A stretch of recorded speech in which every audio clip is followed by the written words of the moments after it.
Good evening, everyone. Welcome. Happy New Year. I'd like to call the meeting to order, please. Jaden, will you read the land acknowledgement, please? As we begin this meeting, we respectfully acknowledge that we are gathered on the ancestral lands and waters of the Algonquin people. We acknowledge your long-standing relationship with this territory, which remains unceded. Thank you. Father, lead us in prayer, please. In the name of the Father, and of the Son, and of the Holy Spirit. Amen. Heavenly Father, as we gather today as the Board of Trustees for the Ottawa Catholic School Board, we seek your wisdom and grace for the tasks before us. May everything we do begin with your inspiration and continue with your saving help. As we deliberate and make decisions for the good of our schools and communities, let our work always find its origin in you, and through you, reach completion. Guide our hearts and minds that we may serve with integrity and faith. We ask this through Christ our Lord. Amen. Today we remember in our prayers the following persons who have passed away. Cynthia Graham, an educational assistant at St. Paul High School. Michael Schreider, former principal who served the Ottawa Catholic School Board for 16 years. Michael Biggrass, a young student at Our Lady of Mount Carmel. Bonnet Hebert, partner of Amanda Brennan, ASL, ESL instructor at St. Joseph High School, Continuing and Community Education Department. Vic D'Amico, superintendent and father of Tom D'Amico, retired director of education, and father-in-law of Brian Lever, department head at St. Joseph High School, and grandfather of Christina D'Amico, teacher at St. Josephine Virtual High School. Jim Jolly, father of Vanessa Sloan, principal at St. Isidore School. Betty McCracken, mother of former Director of Education Jamie McCracken. John Guinness, former teacher at Immaculata High School for many years. Sophia Fikak, office administrator at St. Patrick Adult High School, Continuing and Community Education Department. Frederick Erskine, father of Sarah Erskine, vice principal at St. Veronica School. Jerry Van Olst, husband of Heather Van Olst, administrative assistant in Early Learning Services Department, Student Success Elementary. Robert Pope, father of Grant Pope, teacher at St. Margaret Duville School, and father-in-law of Gabriella Pope, teacher at St. Cecilia School. Fred Bowie, former trustee of the Ottawa Roman Catholic Separate School Board and longtime director on the Catholic Education Foundation of Ottawa. Eternal rest grant unto them, O Lord, and let perpetual light shine upon them. May they rest in peace. Amen. In the name of the Father, and of the Son, and of the Holy Spirit. Amen. Please stand for the national anthem.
There are no delegations. Can I have approval of the agenda, please? Someone make the motion. Trustee Simpson, Trustee Lukacs-Teach-Byers, that the agenda for the regular board meeting of January 13, 2026 be approved as presented. All in favor? Opposed? Carried. School student departmental profile, memo from the superintendent of continuing and community education, re St. Joseph High School, project swabbed JAGS edition. Welcome Ms. Cameron, Mr. McNeil, Emma White, and Anthony Nani. Welcome.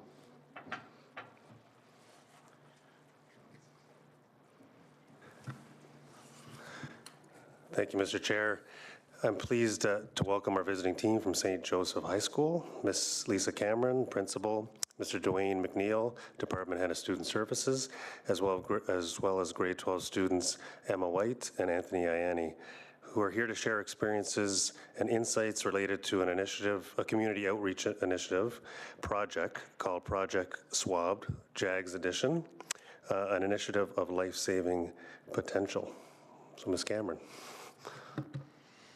I know that you really just want to hear from our students, and I really just wanted to say how proud I am of Emma and Anthony and our student leaders, and really the initiative that they have taken.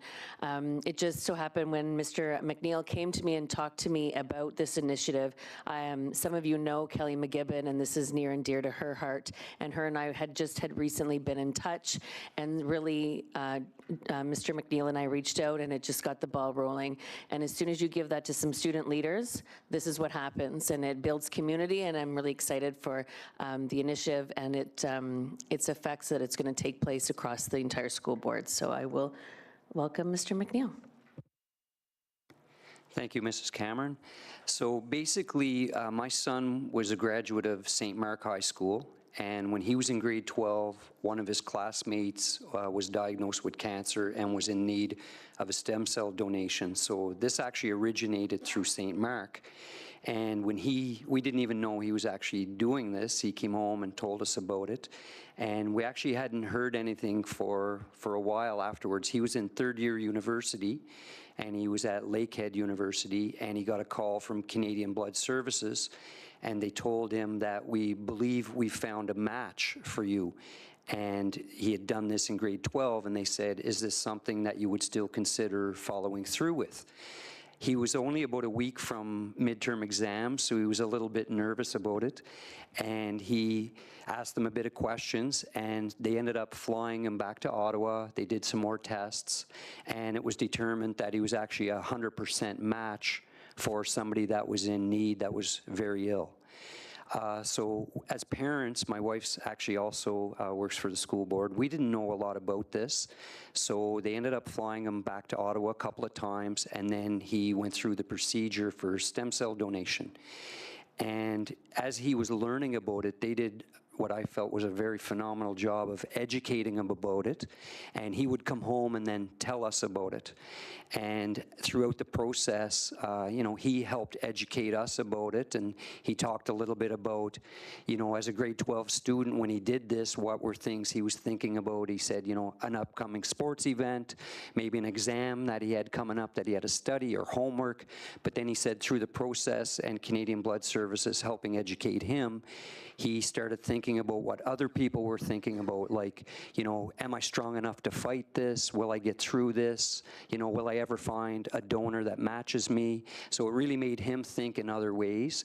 And, it really kind of hit home. And last year, Mrs. Cameron's first year at St. Joseph, I had received as department head an initiative that she had actually worked on where students could get volunteer hours for volunteering to get swabbed. So the information for Canada Blood Services was there, and some other information about the whole process.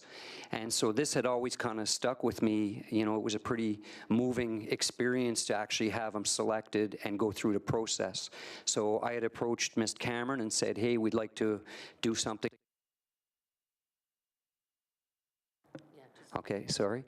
And so then I actually presented it to the staff, and then one of our staff members afterwards came up to me and told me how her sister was in need of a donor and actually was going to be receiving stem cell donation in November. And so she offered to help out with it, and so she would be the rec leadership teacher, Mrs. Elliott, and she gave me permission to share all that. And Anthony and Emma here are two of the leaders in her class. So we met on and off for a couple months, basically, getting ready for this. And Canada Blood Services came in and met with us, and they actually ended up training the grade 12s, and we had a great day. So I'm gonna let them speak about it, and then I'll chime in again a little bit later. Thank you. Okay, so to start, I guess the biggest question that me and Emma were both thinking from the start of this was, why should students get swabbed? And so it's a bit complex, but I think I've got it into 3 points. So the first is stewardship and social responsibility. The second would be representation and diversity. And the last would be generally the youth are in the best position to help. So to summarize the first point, swabbing is a simple act of stewardship. And it builds students and nurtures them into young adults who act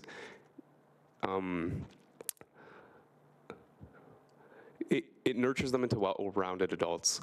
And it's good to start this in a safe school community environment like St. Joseph. Sorry, next point. Representation and diversity. As some of you may know, or some of you might not, finding a match is extremely difficult because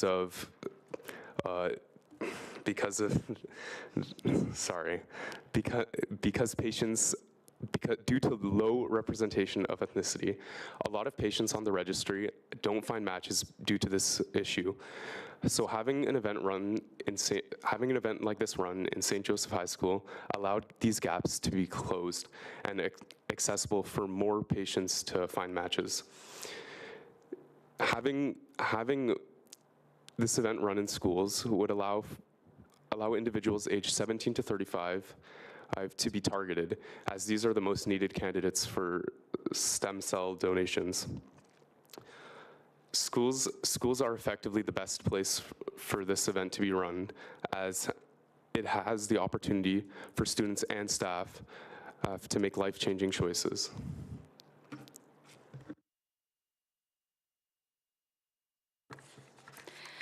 Okay, so in order to encourage maximum participation amongst the grade 12 students and add some more names to the stem cell registry, we wanted to advertise this event as best as possible. So Anthony and I, along with some other rec leaders from our class, came up with some ways to best inform this event to other grade 12 students. So we advertised this through posters hung up around the school, both visually appealing ones as well as informative posters. And then Anthony and I and two other student volunteers went around to all the grade 12 classes and gave them some information before the event. And we also posted on our social media and had a very informative graduation assembly the day of. And I think that day definitely brought some more people down to the atrium, and Mr. McNeil's son actually had a presentation there, and it was really, really interesting. So yeah. So I wanted to talk about Alexander McNeil a little bit. I guess Mr. McNeil kind of covered his journey completely, so I don't really have to cover that for you guys, but the big impact with him coming in was that it inspired students. And it was good because before this presentation happened, I wasn't very confident with the amount of students that were gonna come out and get swabbed.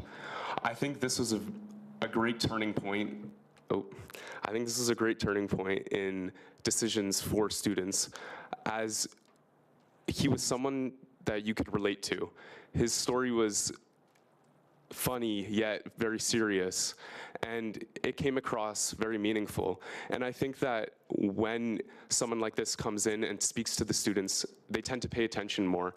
And because of this, the overwhelming success of our event was shown in over 150 students and staff choosing to donate that day in the morning.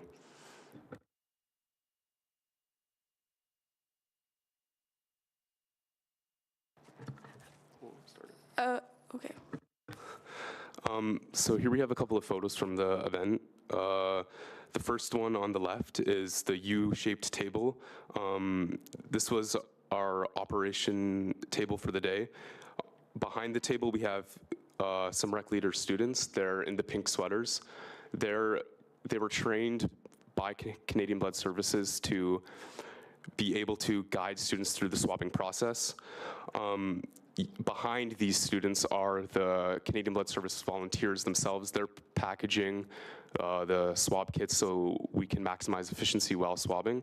The next photo is me standing by the Christmas tree with the bag of the total swabs of the day. It is quite a big amount, so that was a pretty nice photo to take.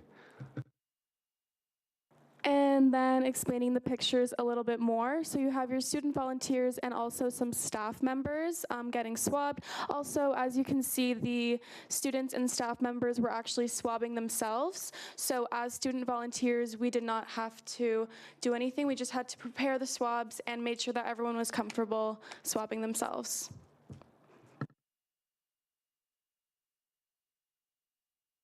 And then another really great benefit to this event is that we actually had a table right next to our swabbing table with some guidance members, including Mr. McNeil, and they were adding community service hours for kids right after they got swabbed. So the kids would get swabbed, go to the table, and input 5 community service hours right away.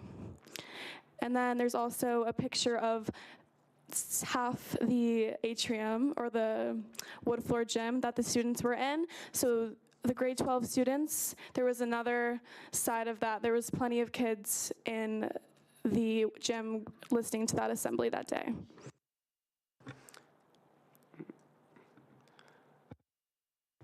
Okay, so what's next? So when we were first given this idea of this event, we never thought of the potential that this could have. But I think the success that we saw during this day proves that this can be a big thing throughout the school board.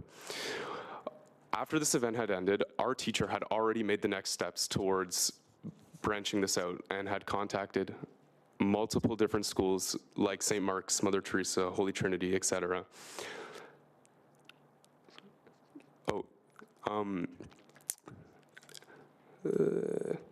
So we've already contacted these schools, and we're in touch with St. Mark's right now. They've already started the first steps to run this event. It's mainly our rec leadership teacher who has been emailing them, but I think at a later date we will be going into their school and presenting to their class a little slideshow of how they can run the event. Thank you. Thank you, Anthony and Emma. So yeah, so we've reached out to a few schools since then, and with Canada Blood Services, they do this in several schools, and they told us that St. Joe's was very unique, and they also go to universities and colleges as well. And they said it was the first school they'd ever been in where the students actually helped facilitate staff and other students getting swabbed. That was the first time they'd ever seen that. And they came in, they did a full hour of training with the students beforehand. And then they also said it was the first time they ever had a guest speaker in that was a donor. And they felt that was a great, so they asked if they could use some of our ideas and pass along, and they actually asked me as well. They had a school in North Bay and a school in Sudbury that she asked if she could give them my contact info. So we're really trying to branch it out, and at St. Joseph, we're certainly planning that this is going to be an annual thing, and we're going to try to keep building on it and you know, spread it throughout the board as well. And so it was a great day. It went very smoothly, and we had great volunteers. It was nice working with the students as well, and we had great admin support. They treated us all to pizza after and some Timbits and juices, so it was great. And it was really a help when we got the information from the school board here of actually students got 5 hours. They could get 5 hours times 2. So there's a little pamphlet put together with information, and it started off with information about Hillary. And they could get 5 hours for reading through that information, watching a little series of videos about stem cell donation, and then answering some questions. That gets them 5 hours. And then on the day of the event, Canada Blood Services did a presentation as well that day in our gym to all our grade 12s, and the students participating in that, and then following up by getting swabbed, they also get 5 more hours for that.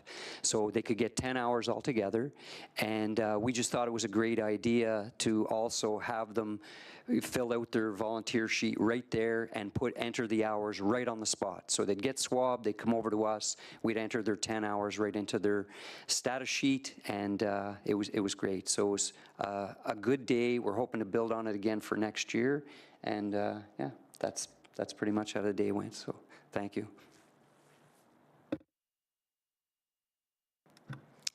Happy to answer any questions there might be. Thank you very much for your presentation.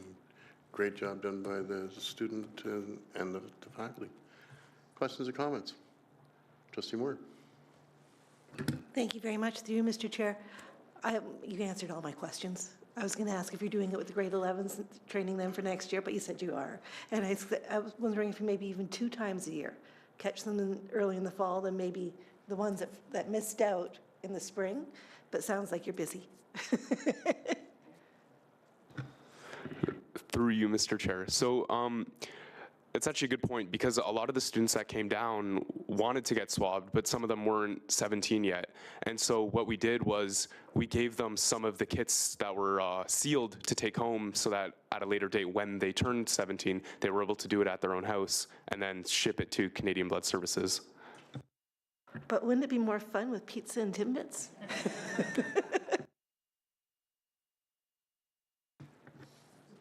Hayden. Through you, Mr. Chair. I just want to say, I'm really excited to see you guys. I go to St. Mark's, so I'm really excited to see this whole swab process. But I was just curious if, with parents and guardians, do they get notified about the swabbing process, or is it I was just curious. Through you, Mr. Chair.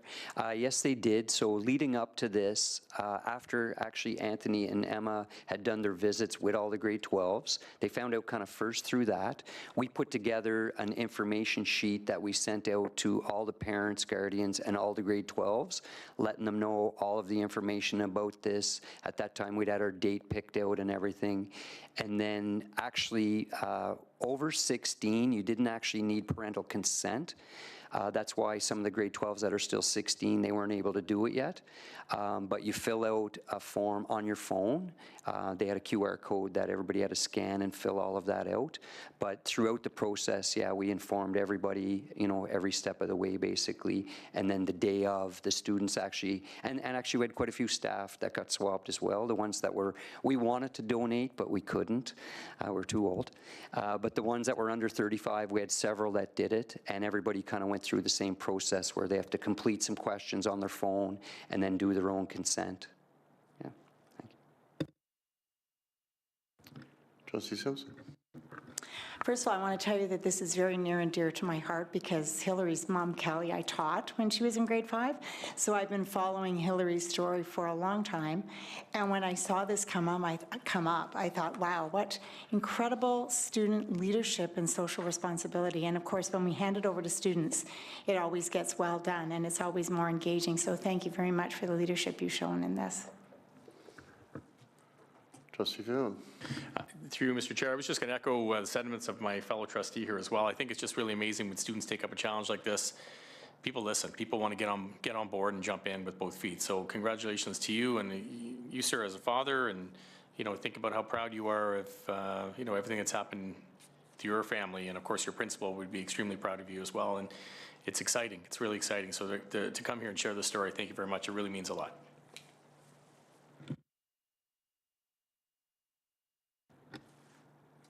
That's supposed to be my job, thanking everybody, but it happens every presentation.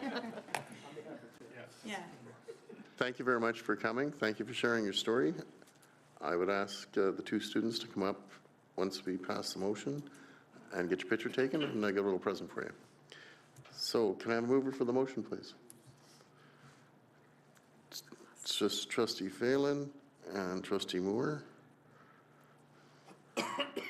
That the memorandum from the Superintendent of Continuing Community Education dated January 13, 2025, entitled St. Joseph High School Project Swab to be received. All in favor? Opposed? Carried.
You can stay for the rest of the meeting.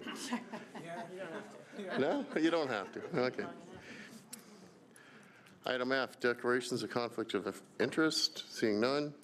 Confirmation of the minutes of the regular board meeting of December 9, 2025. Can I have a mover, please? Trustee Whitted. Trustee Coburn. That the minutes of the regular board meeting of December 9, 2025 be adopted as presented. All in favor? Opposed? Carried. There's no unfinished business from previous meetings. Presentation and consideration of committee reports and student trustee reports. Committee of the Whole, January 13, 2026. Madam Vice Chair. I have two motions to bring forward. The first one, moved by Trustee Coburn and seconded by Trustee Lukatich-Byers, that the memorandum from the Superintendent of Planning and Facilities entitled New Mayor Blois Catholic Elementary School Site Acquisition Approval dated January 7, 2026 be received, and that the recommendation contained therein be approved. All in favor? Opposed? Carried. Second motion is moved by Trustee Melito, seconded by Trustee Moore, that the memorandum from the Superintendent of Planning and Facilities entitled Century Public School OCSB Surplus Property Acquisition Approval dated January 7, 2026 be received, and that the recommendations contained therein be approved. All in favor? Opposed? Carried. Thank you. Item 2, memo from the Director of Education, Parent Involvement Committee minutes of October 7, 2025. Madam Director? These are for receipt, Mr. Chair. Thank you. Can I have a mover, please? Trustee Whitted. Seconded by Trustee Simpson. That the memorandum from the Director of Education dated January 6, 2026, and the report entitled Parent Involvement Committee minutes of October 7, 2025 be received. All in favor? Opposed? Carried. Item 3, memo from the Superintendent of Special Education and Student Services, SEAC minutes for November 19, 2025. Superintendent Benton, for receipt. These minutes are for receipt, Mr. Thank Chair. you. Mover, Trustee Moore. Seconded, Trustee Phelan. That the memorandum from the Superintendent of Special Education and Student Services dated January 6, 2026, and entitled SEAC minutes of November 19, 2025 be received. All in favor? Opposed? Carried. Item J, presentation, consideration of staff or trustee reports. Item 1, memo from the Superintendent of Leadership and Parent Engagement, student census updates. Welcome, Dr. O'Hara, Ms. McGarry, Ms. Pino, Ms. Figueredo, Ms. Leo, and this is a Maharo.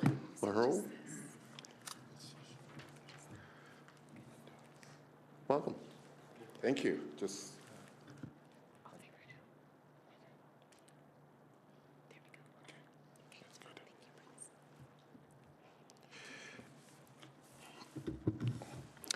Through you, Mr. Chair, I want to begin by noting that every student and family is an essential part of the OCSB story. At the OCSB, the student census is more than a legal requirement. It is an opportunity to celebrate the diversity of our Catholic school community. By sharing their experiences, students and families help the board understand student needs, inform strategies to remove barriers, and create learning environments where all students feel valued, seen, and supported. This evening, I am pleased to welcome the chairs of the Student Census Committee, Michelle McGarry, Principal Leadership and Parent Engagement, and Corey Pino, Principal Holy Trinity High School. They are joined by the OCSB researcher, Lauren Figueredo, and student rep, Kylie Mahoro, Notre Dame High School, to present information and update about the upcoming student census. We would like to thank the Board of Trustees, Director of Education, Associate Directors of Education, Superintendents, and the members of the public for this opportunity to provide an update of our second student census. Our OCSB community has been growing and changing since our first student census, which occurred in the spring of 2022. The Gerardico occurred during that time as well, therefore participation was lower than anticipated. Based on these two factors, it was decided to conduct our second census a year earlier. The committee is eager to improve participation rates and collect rich data about our changing community. What we learn about our students will make a difference in our schools.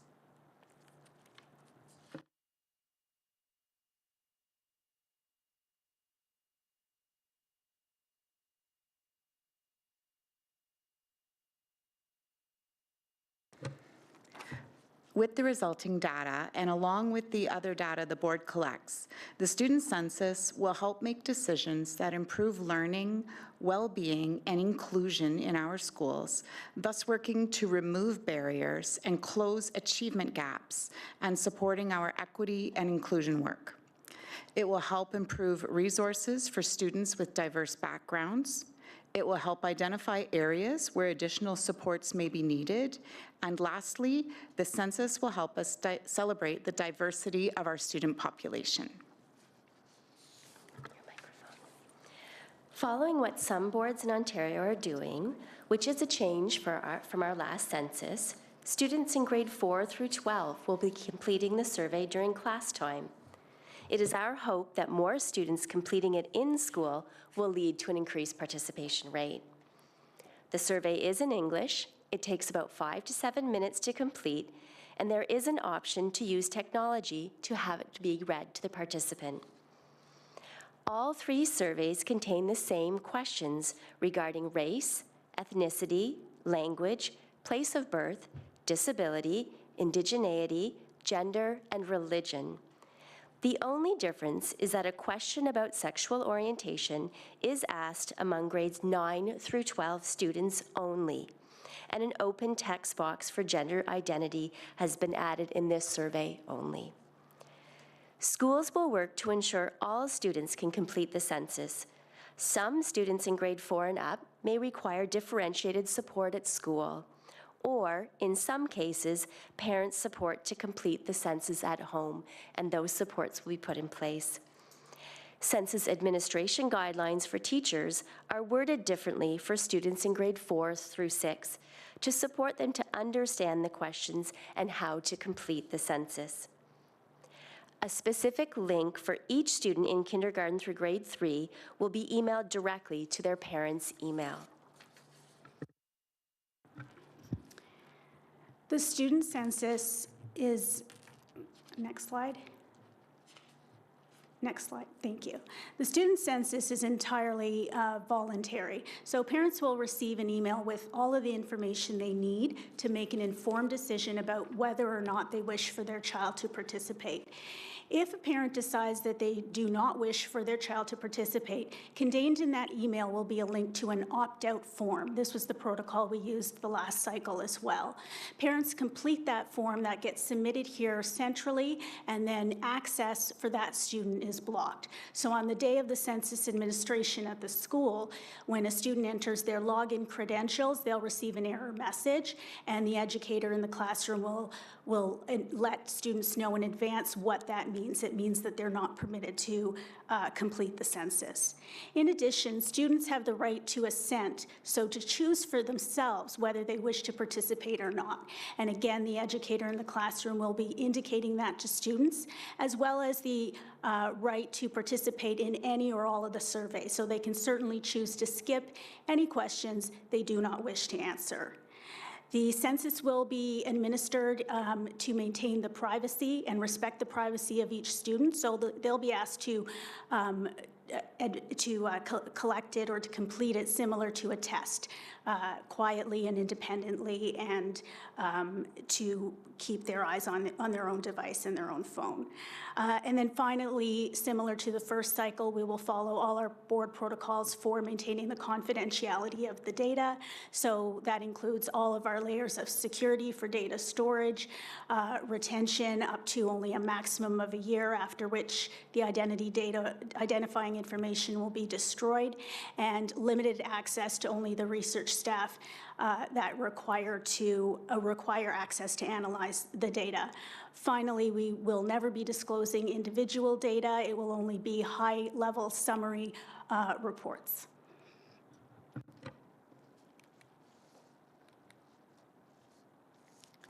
We know it's a big ask for families to provide personal information, so we're addressing this by informing parents of the survey contents, how we'll be administering it, and how the information is being collected, used, and stored. We will have 4 parent engagement sessions, 2 virtual and 2 in person. A number of considerations were taken into account in determining those timelines. As an example, we intentionally scheduled the parent sessions before Ramadan begins to ensure that all of our families have the opportunity to attend and be informed. There's also time built in between the opt-out time and the opening of the survey window, and this is for our researchers to be able to block the logins for those students who have opted out. We spoke to CSPA, the Catholic Schools Parents Association, to get their input on how to increase parent engagement in the sessions. It was their suggestion to add a noon virtual session and to stagger the start times of the parent engagement sessions.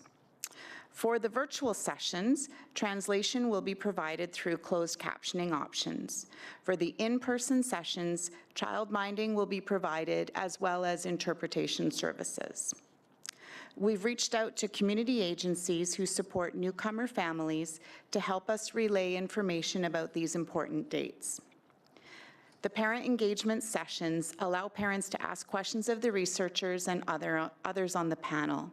Our focus with the sessions is to reassure parents that they can trust in our data security and have confidence in what we will do with the data once collected.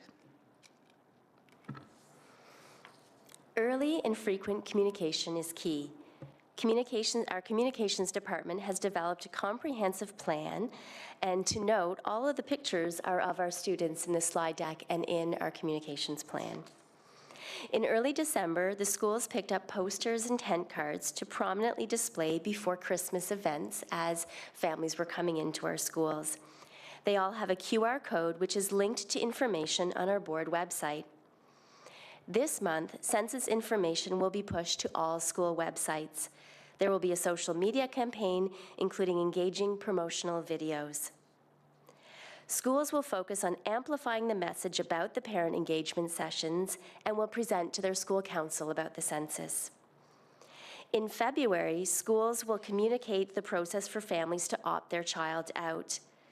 They will also develop a school-specific plan on how best to administer the census, which will include differentiated supports to ensure all students can participate.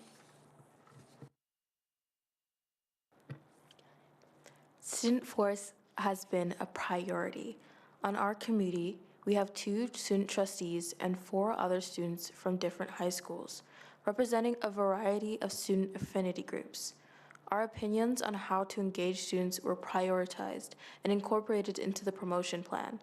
For example, there are 2 different promotional videos, a student-facing video that many of us were involved in creating under the guidance of our communications department, and a parent-facing video featuring Director Dani. Lastly, we will be creating a variety of daily announcements for schools to use in February. To provide ample time for schools to be prepared, we presented to principals and vice principals in December. We also presented to the Student Senate and the Black Student Advisory Council. This allowed them to provide feedback that we were able to incorporate. Next, we will present to SEAC, Special Education Advisory Council, and CSPA, our Catholic School Parents Association, to outline how we are working to ensure all of our students and families can participate. With the resulting data, and along with the other data we collect, the student census will help improve programs, services, and supports, leading to school communities where every student belongs. Thank you, Mr. Chair. We are now available to answer any questions. I'll get it in now. Thank you very much for your presentation. You did a great job. Sorry, coming off mute, coming off mute. Questions or comments? Trustee Moore. Thank you, through you, Mr. Chair. I guess my question's about the data. Will it depend on the number of responses as to whether a school's data would be available, or if there's not enough responses at that school, you'll have a cutoff and that wouldn't be available? Through you, Mr. Chair, yes, we do have to follow data suppression rules. In this case, we would not be releasing any information that had less than 20 respondents. Hayden. Through you, Mr. Chair. It's not really a question, but it's just a comment. I just want to say I had a great leadership opportunity at BSAC. I had amazing help from you guys, and it was really nice to present to all of them.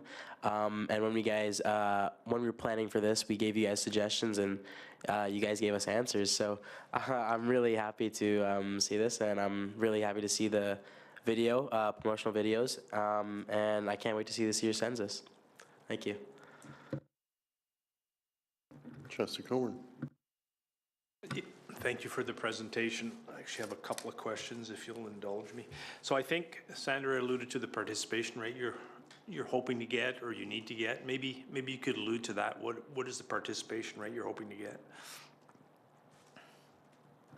Through you, Mr. Chair, well, the short answer is the more the better.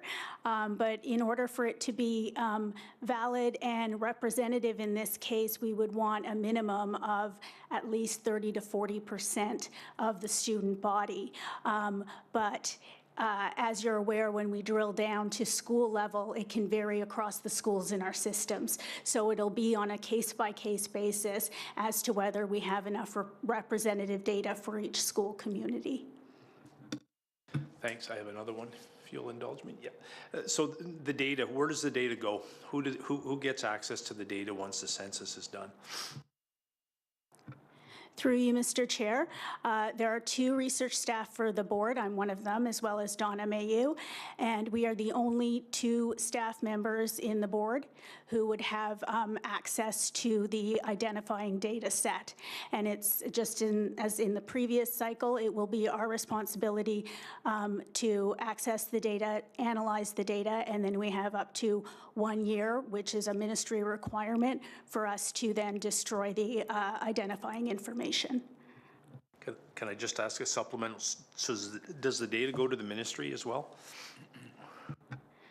Through you, Mr. Chair, the raw data set does not go to the ministry.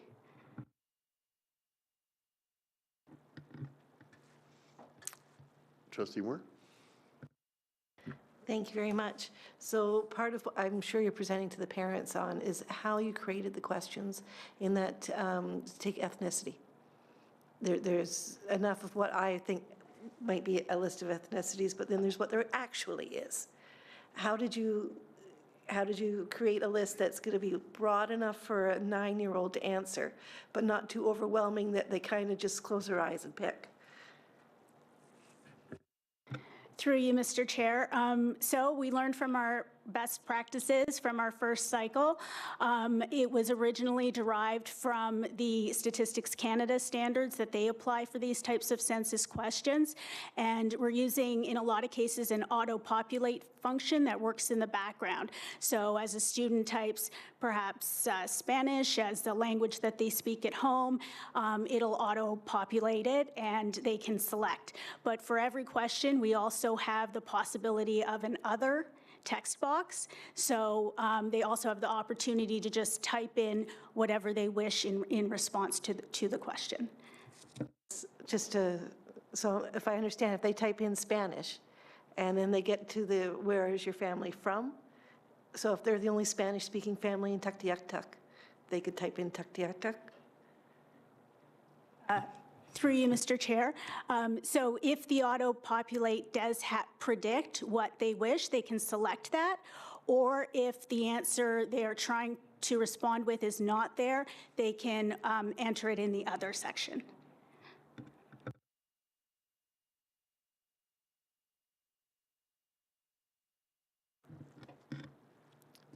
Seeing there's no more questions, thank you very much for your presentation. Can I have a mover, please? Trustee Coburn. Seconded by Trustee Moore. And Kylie, we'll have you come up and get your picture taken with everyone, and a little present for you. That the memorandum from the Superintendent of Leadership and Parent Engagement dated January 8, 2026, entitled Student Census Updates be received. All in favor? Opposed? Carried.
Item 2, memo from the Superintendent of Student Success Intermediate and Secondary and Superintendent of Student Success Elementary, EQAO results 24-25 school year. Welcome Superintendent Kelly, Superintendent Slack, and welcome back, Lauren. Thank you, Mr. Chair. Tonight we are sharing the most recent EQAO results released by the Ministry of Education on December 3rd. These results give us an important system-level snapshot of how students are doing in reading and writing and mathematics at key points in their learning. As we always remind ourselves, EQAO is one data point. It doesn't define a school or a student or a community, but it does help us identify trends, strengths, and areas where targeted support is needed. What is important for you to know is that this data is not just viewed in isolation. It is used alongside classroom assessment, professional judgment, and student voice to inform our student achievement planning at both the board and the school level. And before we move into the data, I just want to acknowledge and thank Dr. Lauren Figueiredo for her work in analyzing the EQAO results and looking at them and helping put together this presentation. Lauren's role is critical in helping us move forward beyond just the raw numbers that we receive to helping us understand the trends, patterns, and implications for teaching and learning here in our board. And at this time, I'd like to pass it over to Dr. Figueiredo. If we could go to the slide with the graphs. Oh, thank you. Perfect. So I'm just going to speak very briefly to the overall board results. So for the primary division, the reading and writing results were stable this year since post-pandemic implementation in the 80s and 70s respectively. The mathematics result in grade 3 did move up 3%, typically in the mid to high 60s, and we're at 70% last year. For the junior results, we did see an increase in both the literacy results, reading and writing at the board level to 91%, which is a record high for the school board. Mathematics remains below 60%, but we did see a 6% increase from 52 to 58% this year. The secondary assessments are largely stable, so grade 9 mathematics has been stable in the high 50s the last few years, identical to the provincial results. And then finally, the literacy test, typically administered in grade 10. On the next slide. For first-time eligible students has been typically stable in the high 80s, 87% last year, and that's a very consistent trend even back to pre-pandemic times. And approximately half of previously eligible students were successful on their second attempt this year. So this slide highlights some of the targeted elementary supports implemented in response to last year's EQAO data trends. And then rather than taking that one-size-fits-all approach, supports were intentionally focused on schools and students with the greatest need, as indicated by the data. For example, literacy learning partners were deployed in 6 elementary schools to provide help with small group writing interventions, directly aligned with the EQAO writing trends. And we also have been working proactively with schools by providing EQAO-aligned practice assessments, virtual literacy preparation sessions for grades 3 and 6, and principal networking opportunities for some of our largest schools. The intent here was not to do test preparation, but to build teacher confidence, students' familiarity, and instructional alignment with curriculum expectations. These targeted supports reflect our commitment to early intervention, equity, and to supporting schools where the data tells us support will make the greatest difference.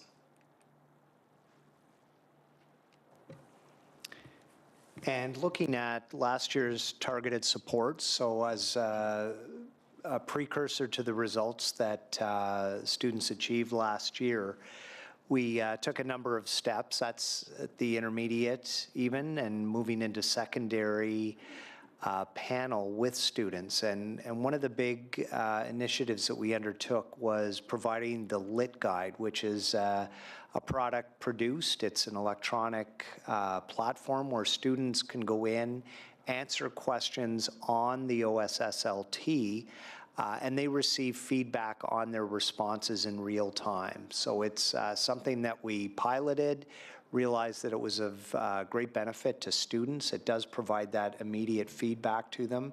So it was a great opportunity for them to see how their writing is progressing, how they are responding to the sample questions that they worked on. Our student success teachers at each of our high schools supported students individually targeted learning, looking at where the board has been in the past in terms of some of the specific questions on the test, identifying where we needed some reinforcement, some support. So we looked at that targeted learning as student success teachers worked with students, with classes on that. We ran an EQAO boot camp. We understand that some of the process of the test is the test writing itself. So we wanted to ensure that we are identifying for students some of the strategies with going through that kind of a format so that they are familiar with it, they're comfortable with it when that time comes up. And Magma Math, we've brought that to the Board of Trustees previously in terms of the experience that that provides, the reinforcement that that provides for students. And we looked at some of, again, the sample EQAO questions released through that platform so that students could, again, get reinforcement through that. So we can move forward to next steps for this year. And we're certainly encouraged by our continued success viewed through the provincial lens, but we're not complacent. We know that we want to move forward, and we've got some additional work to do. So some of what we're looking at this current year is the data to inform student achievement plans at the board and school levels.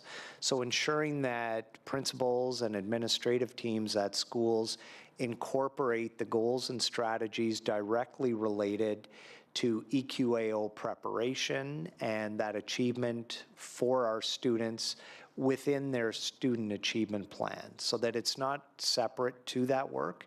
And as Tim mentioned, it is a snapshot of the student work in reading, writing, math, and literacy, but recognizing that when schools incorporate that into their SAP, they're identifying direct areas for improvement. Math and data principles. So we, Julie Forche has taken on the role of our math and data principal. And while our departments are offering support directly to teachers, supporting students, this new position has given us the opportunity to focus on the administrative teams at schools and addressing what they need. We're working very collaboratively between elementary and secondary student success, looking at math teacher focus groups, ensuring that they are delivering best practices in their preparation. We've got principal collaborative networks so that principals are talking about this. We're continuing with moderation. We've done this now for a couple of years where teachers are working together to see how the scores are coming about from EQAO. And we continue to work very closely with ministry staff. We're engaged with webinars provincially or province-wide. It gives our math team an opportunity to learn from and share best practices with other math teams across the province. So we're looking forward to how these new steps that we are taking will contribute to further success with our EQAO scores. And we're happy to address any questions. Thank you. It's great to see improved results. Questions or comments? Trustee Moore. Thank you very much. Through you, Mr. Chair. I'm just quickly looking at, I think it's the junior results for reading and writing at 91. And I'm just wondering, what is our highest level it could be? It can't be 100 because not all our students are achieving at those levels. I personally have one or two that maybe were a level 2 at that test. So where are we reading? Like, is 91 about as high as we can go, or? Through you, Mr. Chair, there's no statistical percentage. Generally speaking, though, with these tests, their researchers do consider to be for there to be what's considered a ceiling effect. So given that the results are now in the 90s and approximately 95% of our student population participates, there's typically 4 to 5% exemptions, it is possible that we are approaching towards whatever that ceiling might be. Trustee Simpson, then Trustee Coburn, then Hayden. First of all, wow, 91%. I never thought I'd see Trust. My question is, somehow we have a problem between in grade 4 and 5 and 6, we go from 70% down to 58% in grade 6. Are there any supports being put in those areas? Because something happens between grade 3 and grade 6 that we seem to have the biggest dip in what's happening. And I know we focus in on grade 3 and we focus in on grade 6, but are we focusing in on math teachers in grade 4 and 5, say, or is that just part of the whole math emphasis? Thank you for the question through you, Mr. Chair. Yeah, this is something that we're definitely looking at because we have some schools where the scores are in the 80s and 90s, but then we have the other schools where it's bringing that average down. So one of the things that we're going to be doing in the next month or so is we're going to be getting together with some of the grade 6 teachers from the higher performing school or with the results and just talking to them about what sort of things they're doing in their classrooms so we can kind of find out about, you know, what kind of best practices they're using with their students in grade 6, because you know, part of that, it can be teaching and instruction in the classroom. Part of it can be attitudes about math in the individual schools. So we're looking at that and trying to have that conversation and moderation with the teachers, so we can try to improve that area. So yes, I understand you're doing that in grade 6, but I think one of the most positive exercises I've ever went through as a grade 6 teacher was visiting grade 7 teachers and asking them what were the students lacking when they entered their class in September as far as mathematics skills. So I'm just wondering if that's perhaps happening with our grade 6 teachers looking at grade 4 and 5 teachers and looking at the gaps that they're seeing, because you can't always catch up in 1 year. So you don't even have to answer the question. I know we do have a focus on math, but I think we have to also focus on the grades that come before the testing year. Trustee Coburn? Asked and answered. Thanks. Same question. Nope. Jaden's next. Thank you. Through you, Mr. Chair. I was just curious. So when I was in grade 6, I was a little stressed out. Oh, grade 3. When I was in grade 3, I was a little bit stressed out about EQAO. And I was just wondering if there's any like support groups or like mental health support groups for like these students that are like sometimes struggling with like stressed and like these testings, especially like in the older grades, like grade 9 and 6. So like how can we make these students like as confident as possible to take these tests? Through you, Mr. Chair, we absolutely recognize that's a big part of it. And I think once upon a time, students might look at a few practice questions and then they're into the test right away. We recognize how important it is for them to become familiar with the format. So we do spend quite a bit of time on that. Students get to see sample questions that reflect the same format that they're going to see when they sit down to write the formal test. So we recognize that the more familiar the students are with that kind of experience, we recognize, or we hope, that it's going to be easier for them to get through it as well. But there's quite a bit of time where classroom teachers spend with students ensuring that they know that they are well ready for this. And certainly there's that recognition that the anxiety is part of that testing environment, and we want to ensure that students are as comfortable as possible.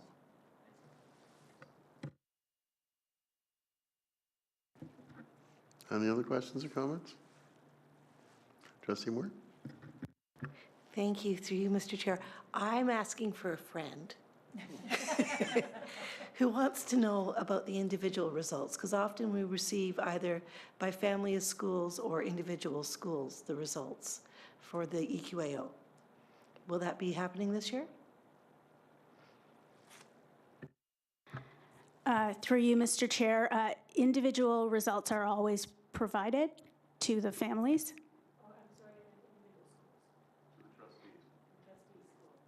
Through you, through you, Mr. Chair, sorry, I misunderstood the question. Certainly, we would be happy to provide that information.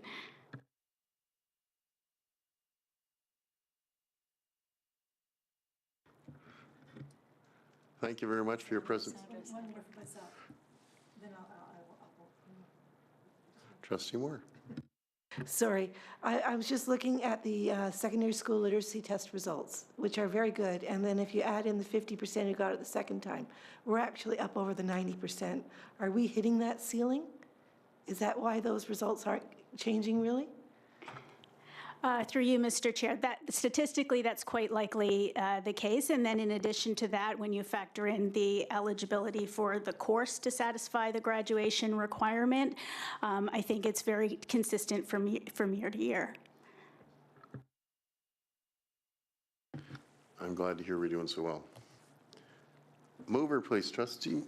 Well, I failed to say this. Yeah, the results are very good. So they're really good results. So it's nice to see. Apparently, the Minister of Education is focused in on these results somehow. I've seen something in the paper that he was focused in on these results. So yeah, it's great to see these results are really good.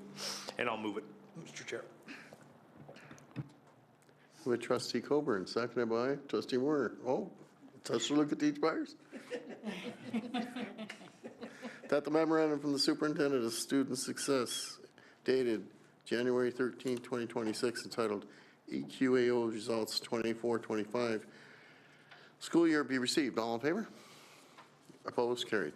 Thank you. Memo from the Associate Director of Education, approval of policies rescinded, new, revised, reviewed with no revisions. Associate Director Velati. Good evening, Mr. Chair. I'm pleased to bring forward a set of policies which we have reviewed over the past number of months. On November 4th, there was a meeting with representation from various groups, which included some trustee representation. And then afterwards, the policy revisions were also shared with the large group of trustees on December 2nd. Feedback from both meetings has been incorporated and does reflect in the policy revisions. For the most part, the policies were updated, and we do not have an introduction of new policies at this time. This is our first round of policies, which I'm bringing forward. I plan to bring a second set later on in the spring. So, Mr. Chair, if there's any questions about these policies or the revisions, I'd be happy to answer them.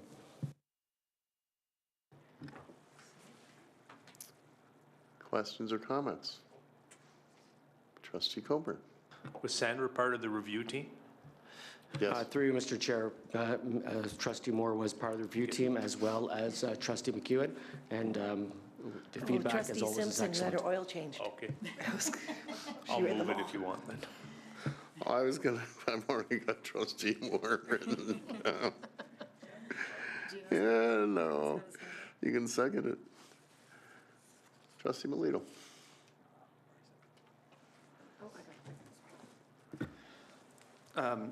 Through you, Mr. Chair, just a question, because I had a call from a parent and she was quoting all policies, et cetera, et cetera. Do they have access to our policies online, or can they access it through chat, whatever? Through you, Mr. Chair. So all of our policies are outward facing, so they are available on the ministry website. They are written in a form that we hope is understandable in terms of avoiding a lot of legalese. They do reflect the legislation.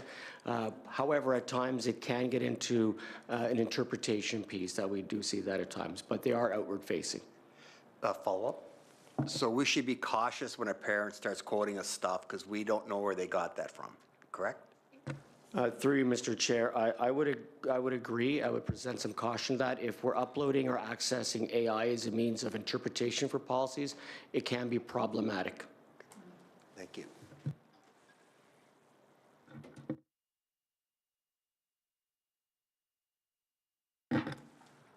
Any other questions? Moved by Trustee Moore, second by Trustee Coburn, that the memorandum from the Associate Director of Education dated January 7, 2026, and entitled Approval of Policies Rescinded, New, Revised, and Reviewed with no revisions be received, and that the board approve the following revised policies. Deemed read. Thank you. All in favor? Opposed? Carried. I was wondering how long you'd let me go. Memo from the Associate Director of Business Affairs, annual review of trustee professional development and collaborative expenditure and budget limits. Welcome, Associate Director Shimmons. Thank you, Mr. Chair. So it's the time of year again where we start turning our heads to developing our budget for the June approval timeline. It's the normal time of year that we bring this report, which combines two items. The first item being the expenditures and the budget from the prior year, the prior school year, as we just completed the financial statements at the end of November. And the second item is the request for the trustees' PD budget for the upcoming year, so for next school year. So neither one of them actually apply to the current year. So in the memo, you'll see in your first box, that applies to the last fiscal school year that ended August 2025, and where you'll see the budget for the year was $41,000 and the actual expenditures were $22,500, with all the details on that, those expenditures in the attached schedule. And so obviously it was underspent. Traditionally, we've kept the budget status quo. So you will see in the second box on your memo that we're looking for next school year for 2026-2027, that the budget for trustee professional development remain the same at $41,000. And if there are any questions in that regard, I'd be happy to take them. Questions or comments? None? Mover, please. Trustee Phelan and Trustee Coburn. That the board approved $41,000 for trustee professional development budget for inclusion in the 2026-2027 budget as unchanged from previous fiscal year. All in favor? Opposed? Carried. New business, there's none. Notice of motions. I received an email from OCSTA asking for our board to put forward a name. So as in past practice, it will be brought forward to the next meeting. So it's the notice of motion to do that. Any questions? No? Confirmation of the action report of December 9th. Can I have a mover, please? Trustee Whitted and Trustee Lukatek Teach Byers. That the action report of December 9, 2025 be received. All in favor? Opposed? Carried. Administrative announcements. Madam Director. Thank you, Mr. Chair. I have 3 short announcements this evening. First of all, Happy New Year to everyone. I think this is our first meeting in 2026. Welcome back. Secondly, just a reminder for the trustees who are joining me at the OCSTA conference, January 15th to 17th, so later this week. And third, but I know means least, I believe we have a birthday on January 16th for Brian Coburn, so happy birthday in advance. But I have with Chair Mullen, a more, well, birthdays are important, but another presentation to Brian, so just bear with me. So Trustee Coburn, it is my pleasure to present you with a service pin recognizing 15 years of service as a Catholic School Board trustee. This is a sign of your commitment to the board and to Catholic education over many years. I'd like to highlight a few of the many contributions that have taken place over those past 15 years. Brian has been a Catholic trustee since 1997, where he has represented the Orleans East Cumberland, Orleans South Navan wards. He has been a member.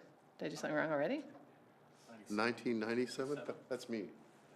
Oops. Yeah, that's my math. I was a math teacher. The last 15 years. I think it would be, I can do that, 2010 maybe? 2010? I can do that, yes. I'm 1997. There's no money, it's just a different colored pen.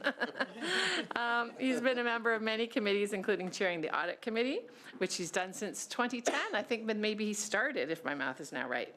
Brian was vice chair of OCSB from 2016 to 2021. He is a CPA, CMA, and the Chief Financial Officer at the Ottawa Mission. And in my experience working with Brian, he always gives well-thought-out advice and is an invaluable member of our Board of Trustees. Thank you, Brian, for your ongoing commitment to Catholic education and serving your constituents for the last 15 years. So would you like to give this hand? There you go. Are you going to pin me? Yeah, Mark's going to do the honors. Thanks for that. 15 years, am I going to make it 16? You're not going to pin me? Oh, Oh, and this, oh, no, It's a there's a magnet. magnet at the back. And this, Be careful, yeah, they, it should you be lose there, them yeah. very quickly. You need a stronger magnet. Thank you.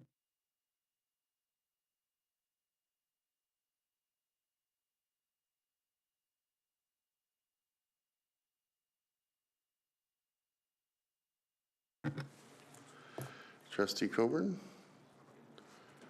Trustee Melito? That the regular board meeting of January 13, 2026 be adjourned at 8:50 PM. All in favor? Opposed? Carried. Thank you very much, ladies and gentlemen.